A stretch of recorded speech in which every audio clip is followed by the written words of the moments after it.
Hey everybody, welcome back to Church Public. My name is Matt Odegaard, and I'm glad you joined me here today. To all that joined me in Pennsylvania over the weekend, I really appreciate it.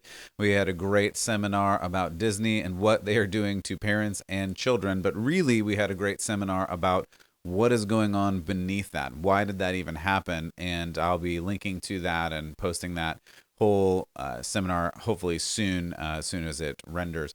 So beyond that, we have just a really interesting convergence of events going on today. So we're talking about a tech billionaire who has driven the radical left crazy by forcing free speech on a social media site, namely Twitter.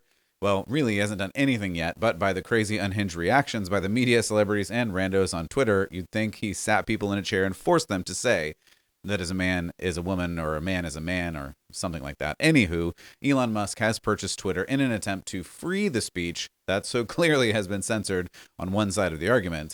But in another story that's not connected but is in the same theme, we're talking about religious liberty and freedom of speech in America. A football coach who was fired for praying on the field several years ago, and now, just now, the Supreme Court takes the case and it looks like perhaps he will win. That you are allowed to pray somewhere in and amongst school. Of course, that's very controversial, and we'll look at some of the things that are going on there.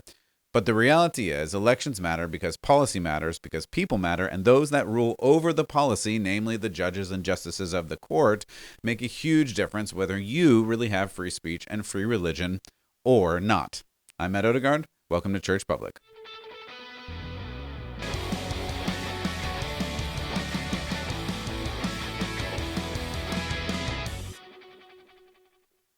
Welcome back to Church Public. I do really appreciate you joining me here today. If you haven't already, go ahead and subscribe and like. Feel free to give a review if you want to. Love those 5-star reviews. They really help.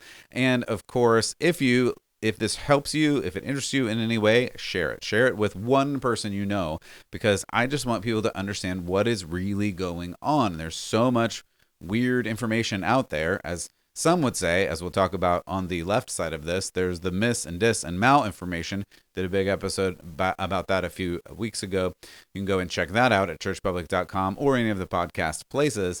But beyond that, who do you trust? Who do you listen to? Now, I'm not even claiming that you should trust or listen to me necessarily. I just want to present current events from a Christian perspective and help you to understand what the Bible says. You don't even have to take my word for it on what the Bible says. That's the beauty of it. You can pick up your own Bible and read it for yourself. And I will always try to lean back to that and point you towards that, because really my goal is to help you have a better relationship with Jesus yourself, and then go out into the public square, into places like Twitter, like what we'll be talking about today, and other social media places, and have a presence there representing who Christ really is and how you live according to God's values in God's kingdom. Not my kingdom, not this state's kingdom, not America's kingdom, but God's kingdom. Because ultimately, that's where we all live anyway. We should probably start acting like we are. So we get to the first story of today, which is, of course, about Twitter. Now, I have to start with this fact that I believe is the real thing that's going on, that I'm hearing some people talk about, but not everybody talk about. That this is not about speech at all. It's really about power. It's really about who has the power to set the standards for speech, because speech is, as everybody knows, even if they don't admit it, speech is power. So that gets us to Twitter. Elon Musk has purchased Twitter for something like $44 billion with a B, and he tweeted, quote, "Free speech is the bedrock of a functional democracy, and Twitter is the digital town square where matters vital to the future of humanity are debated." He says, "I also want to make Twitter better than ever before by enhancing the product with new features, making the algorithms open source to increase trust, defeating the spam bots, and authenticating all humans." Meanwhile, the super tolerant left wants less speech, not more. So leave Twitter, hashtag, trended, and many left the platform. Then a bunch of people came back to the platform because, well, as Elon mentioned, Twitter is the town square for speech. Where else can you go to speak except the town square, right? Other people commented and other organizations commented that was rather humorous to see over the weekend. The American Civil Liberties Union, ACLU, in charge of civil liberties, or something like that, posted, quote, "There's a lot of danger in having so much power in the hands of any one individual, not like the owner of the Washington Post or the owner of Amazon. or other places that are owned by one individual. But anyway, Twitter is very dangerous to be owned by one individual, of course, or according to the American Civil Liberties Union. One interesting story, I think, comes from Politico, reporting on Twitter's top lawyer. I'm going to mess this up, but Vijaya Gadde. I have no idea if I said that right, but I'm just going to go with it. Gadde cried during the meeting. This is according to Politico. They had a meeting about the future of Twitter, and Gadde called this meeting. And according to Politico, quote, Gadde cried during the meeting as she expressed concerns about how the company could change, according to 3 people familiar with the meeting. The quote goes on from Politico. She acknowledged there are significant uncertainties about what the company will look like under Musk's leadership. End quote. Politico also noted that Gadde, who has worked at Twitter since 2011, is the key executive charged with overseeing Twitter's trust and safety, legal and public policy functions. So I just want to pause a moment and say, that's interesting, right? So we're talking about the lawyer who is in charge of Twitter's trust and safety and public policy ideals and functions. Let's just keep going and we'll see what that has to do with anything here. So the attorney is apparently so well respected, according to Politico, within the company that she is seen as, quote, internally as Twitter's, quote, within a quote, moral authority, and all the quotes. So this lawyer, who is in charge of setting trust and safety, and essentially what the values and guidelines are of Twitter, is Twitter's moral authority. And that is really what we're talking about, right? This is not about speech per se. It is about morality and the power, and who has the power to shape your morality. Is it God, as some may ideal, or is it Twitter? Or in this case, is it this particular lawyer? I guess we'll have to see. So we'll go on in this article. Gadde has shepherded Twitter, quote, through some of its most contentious political battles, including the decisions to remove all political advertising and boot, this is a quote, boot former President Donald Trump from the platform in the wake of the January 6th attack on Capitol Hill. We'll go on with the quote. Musk has signaled he supports vastly loosening the company's content moderation policies, suggesting it should only remove content if it is required by the law. This is what Musk is proposing. We'll continue on this quote. That would be a huge shift for the company, which has spent years creating elaborate guidelines to reduce the amount of vitriolic and threatening content on its platform, end quote. So we're talking about Twitter. We're talking about setting the morality of Twitter. We're talking about whether you allow content that is allowed by law, or if you allow content that is only allowed by the morality of Twitter, according to this lawyer or something. And they say they want to be really careful. So they created these, quote, elaborate guidelines to reduce the amount of vitriolic and threatening content on its platform, end quote. And I would ask, you mean threatening like killing a sitting president, or threatening like killing Jews, or doxing people by publishing their personal information, or threatening electoral integrity, or suppressing of news stories for political gain, or the threats to children through grooming, or presenting totally inappropriate content, or the threatening of by having all this pornography available on this platform. Wait, not that kind of threatening? So which kind of threatening content are we talking about? Oh yeah, the fact that men are men and women are women. That obviously is very threatening. Please don't kick me off of the internet. In another quiet part out loud moment, MSNBC's Ari Melber, I think, hilariously contemplated, quote, you could secretly ban one party's candidate. This is a real quote from them.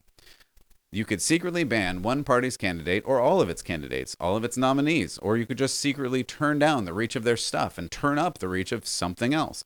And the rest of us might not even find out about it until after the elections, end quote. That sounds vaguely familiar. And yet that was a quote from just over the weekend when they said that's what might happen if Musk was allowed to lead this platform. I mean, we're in crazy town again. Hunter Biden laptop, all manner of healthcare associated with certain virus, conservative viewpoints, biology of male and female people, among other topics that were outrightly banned, or you were banned for discussing them. No, that's all fine and good. But, changing the algorithm to allow you to say what you want to say is definitely very, very dangerous. Free speech, of course, is necessary, but that has never been the point. The point has always been power. The point in this has always been power, but who has the power? When your ideas and theories cannot stand scrutiny, you have to silence the opposition. I've noted again and again that this and the left operate like a cult. It's not about truth and facts. It's about emotion. It's about feelings. It's about persuasion. You have to agree to my feelings or you have to be kicked out of the dialogue, because truth doesn't matter. Only how you feel matters. Only emotion matters, because we're so fragile that we can't stand to be told no. I'm sorry. This is really just the baseline of where we are. Sometimes when you do something that's wrong or bad, you just have to be told, no, you can't do that. Maybe you shouldn't do that. But in this culture, we can't stand that there might be something outside ourselves that tells us what is right and wrong, namely God. But meanwhile, in the quest for free speech, a football coach was fired for praying after games, not during the games, mostly not before games, but mostly after games, mostly praying by himself, though sometimes the students would voluntarily join in. This was several years ago, yet because he was in public, he was removed from his position. To me, this is very connected to the last story. The Supreme Court on Monday heard a case regarding a high school football coach who said he was fired because he prayed after his team games. Joseph Kennedy, he was a Marine. He was an assistant football coach for the Bremerton High School varsity team in Washington State, 2008. He began to kneel after the football games, and some students decided on their own to pray with him. Fast forward years and years and years. So again, this started in 2008. He started doing this. All the way till 2015, a school administrator approached the coach about the topic after an opposing team complained about this prayer. I actually read this other report about him that he didn't even want to coach, but he made a promise to God that he would give his coaching to God and pray for every game. This became his way to give God the glory for the work that he was doing. But after investigation, Kennedy was put on leave and then banned from participating in any capacity in the football program at all. So, if nothing else, this is an interesting case to watch for concerning the right to pray, or, as we talk about, concerning to have your faith in public. Are you allowed to have your faith in public? Or just because the left has invented some weird line between school and church that you can't have a faith if you are a teacher, which, by the way, I think is ridiculous. That's a story for another day. But for decades, the left has told us that we can't pray, we can't read our Bible in or around schools, and that's offensive and illegal. But at the same time, as we've mentioned, and I even did in my seminar over the weekend, the left is saying that if the school does not openly advocate for LGBTQ, AAIP, $#++ ideology, then that school is also offensive and immoral. They have given up the truth for a lie, Romans 1:25. And finally, speaking of switching up truth for lies, a college in Utah is now offering a pornography class. Yes, you heard me right. And I hate to even report on this garbage, but a Westminster College in Salt Lake City, Utah wants you to attend class watching and talking about pornography. And no, this is not some political class about the evils of pornography or the harm it does to men and women everywhere, or the human trafficking and drug abuse involved in the industry. None of that, which would be great. We should get together and talk more about how pornography is evil and it does harm to men and women everywhere, and there's human trafficking involved and there's drug abuse involved, and it is a terrible organization, and just it is a terrible outpouring that should be eliminated from the face of the earth. Not that that could happen, but it should. No, this class is none of that. This is just a class to go to and watch and talk about pornography.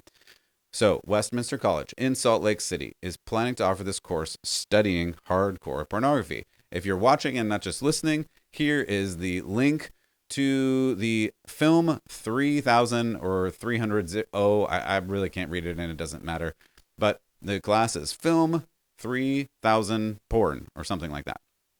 Or 300 porn. I have no idea. At any rate, I'll read for you, because apparently I have to, the class description, because this will tell you more about how we as a culture are viewing this. Not the way that I just described, and that it should be scorched earth and banned forever. No, that they say, quote, hardcore pornography is as American as apple pie and more popular than Sunday night football. Speaking of, our approach to this billion-dollar industry, still reading the class description here, is as both a cultural phenomenon that reflects and reinforces sexual inequalities, parentheses, but holds the potential to challenge sexual and gender norms, end quote, end parentheses. Still reading the description here. And as an art form that requires serious contemplation. We will watch, still reading here, we will watch pornographic films together and discuss the sexualization of race, class, and gender as an experimental, radical art form. Finally finished reading that description, which was hard to get through. So this is what we're doing with our time, with our dollars, parents sending children, and I mean students, okay, maybe some of them are not children anymore, but students, young adults, to a class to not critique the whole industry, which is a garbage fire that should be burned off the face of the earth. No, that we should send them there to discuss how it is a radical art form, or an art form, as they say, quote, that requires serious contemplation. Dear Lord, what are we doing? This is what Westminster College's Chief Marketing Officer, Sheila Rapazzo-Yorkin, said, quote, descriptions of these courses, while alarming to some readers, you got that right, continue on the quote, help students decide if they wish to engage in serious investigation of controversial subjects. This is hard to read without talking about it. At any rate, I'll continue. This course will help students learn how to think critically about the influence of digital media culture. End quote. Is that what this is this designed to do? Is this course really designed to help students think critically about the influence of digital media culture, or is it just designed to bring more pornography into the lives of these poor students that need morality, not pornography? They need real, not imaginary relationships. This is such a delusion of what we really should do, and it goes on with everything that we talk about here. We're giving them more and more imagination, just this unreal place, the whole meta thing, and we'll talk more about meta at a later time, but this whole imaginary reality and imaginary relationship rather than real relationship. We're trading truth for a lie, as we see in Isaiah, and I'll read that verse for you in just a moment, but we're trying this new thing that creates an imaginary world. You can be whatever you want to be. You can love whoever you want to love. You can follow whoever you want to follow. You can do whatever you want to do, because after all, according to the left, the only rule for relationship is consent. As long as you have consent, there are no other rules. It doesn't matter what age is involved. It doesn't matter what gender is involved. It doesn't matter if you have a committed relationship. Nothing else matters. As long as you have consent, nothing else matters in this world. And that's a really, really bad moral virtue to land on. There should be more. I was preaching this weekend, and one of the things that I talked about is you should do the right thing because it's the right thing, even if no one else sees it. I know that's antithetical to everything this culture is saying. It's antithetical to consent. Consent means you can do something if the other person says it's okay. Right living and righteousness and virtue says you can do something if it is the right thing, regardless of if someone else is there, regardless of if it impacts someone else. That's the biblical value. The biblical value is, as we read in the New Testament, your body is a living temple, so you should treat it the right way. If you are a Christian, then God lives in you, and so you should treat your body in that way, regardless of if your actions have any consequence or reaction to anyone else in the world. That's integrity. That's following after God. It's denying yourself and really doing the right thing. And according to culture, that doesn't matter. You can do whatever you want, because as long as you have the consent of someone else, or if you're by yourself, it doesn't matter what you do, right? No, that's just wrong. And we used to know that. For all of history, we used to know that up until the last 5 minutes, when we've practiced this weird neo-hedonism, cultural Marxism, and all the isms that just say, do whatever you want. Whatever you want is fine. It doesn't matter as long as you don't hurt other people. Well, how do you know? How do you know, one, if you're hurting other people? But beyond that, how do you know if you're not hurting yourself? And I don't have the slide right here available. I showed it over the weekend, but the amount of hopelessness in this culture, especially in the young generation, the amount of depression, anxiety, suicide is through the roof right now. Why do you think that is? A large part of it is because we've not given them any identity other than whatever they've invented in their heads, and that's just not healthy. It doesn't lead to any hopefulness. It doesn't lead to any satisfaction in this life when you just invent your morality and invent who you are out of whole cloth, rather than the other side of it, creating or rather leaning into who you were created to be. You have an identity, and your identity is not found inside of yourself. If you're broken inside yourself, you're not going to find something in yourself to fix the brokenness. It just doesn't work that way. You have to find something outside of yourself to figure out your brokenness. And I'm going to suggest that where you find that wholeness Where you find something bigger than you is only in who you are in God and who God has created you to be. But that comes with certain guidelines, because if you don't follow the guidelines, you end up in these really weird situations, watching pornography in a college class and thinking, well, this is good for me. It's not. It's not good for you to do it in any context. It's not good for you. And we have such a huge problem with doing things that aren't good for you because the culture says, well, it's fine. You haven't hurt anybody. You haven't done anything wrong. You haven't done anything illegal. And those are the only values, right? If it's not illegal, if it's not hurting anybody, it's fine. It's all fine. Do whatever you want. You be you. No, that's just not how it is. That's just not reality. And even if you don't like the Bible, if you don't follow the Bible, go back and read Aristotle or read Plato.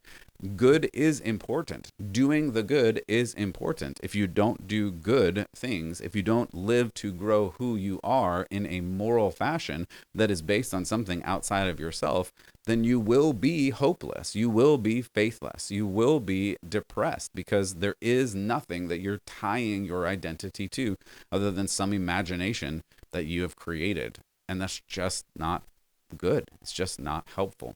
So I want to leave you with Bible as we always do, because I think it's important for us to ground ourselves in something better than this. So I'm going to leave you with Philippians 4. I've quoted this verse before, but it just really is that good. And you can go and read Philippians 4 for yourself. It really is a great series of verses. It really is a great sermon that Paul preaches to the Philippians and to us. But I'm going to start in verse 8, because when we think about, well, what really is good, there's some great examples in here. Philippians 4:8. Finally, whatever is true, whatever is honorable, whatever is just, whatever is pure, whatever is lovely, whatever is commendable, if there is any excellence, if there's anything worthy of praise, think about these things. But don't just think about it, he says. Verse 9. When you have learned and received and heard and seen these things, practice these things, and the God of peace will be with you. So think about the good things and then do the good things. Don't just imagine that what you have and what you've seen in culture or what they're telling you to do is the right thing, because more often than not, it's not the right thing. But God tells you in this, through the Apostle Paul, what some of the good things are. And you can and should do some of these things. Because, as Paul says, if you practice these things, if you do these things, if you live in this way, the God of peace will be with you in Christ Jesus. If you're searching for peace, if you're looking for something that you can't find, if you're dealing with depression, if you're dealing with sadness, if you're dealing with hopelessness, here's a list of things to work through to do. If you try to go after them through this culture, you're just not going to get there. It's just not possible. This is the list you need to look at, and this is the list you need to work through. Go to Philippians 4 and read through this. This is a whole topic about peace and how you get peace and how you live at peace in the world, as crazy as it is, because your peace cannot be built on this world. It's just not going to work. It's just not going to live up to the hype that this world says it will. So I hope that you do this. I hope that you follow after God, and I hope that you find Jesus in your pursuit of him. He says that if you seek him with your heart, you will find him. And I hope that you do. And I hope that you serve him and live as with Jesus as Lord of your life in every day, in everything that you have. Thanks for tuning in to Church Public. Hope that you like and subscribe, share this if it was helpful to you at all. As always, God bless and keep the faith.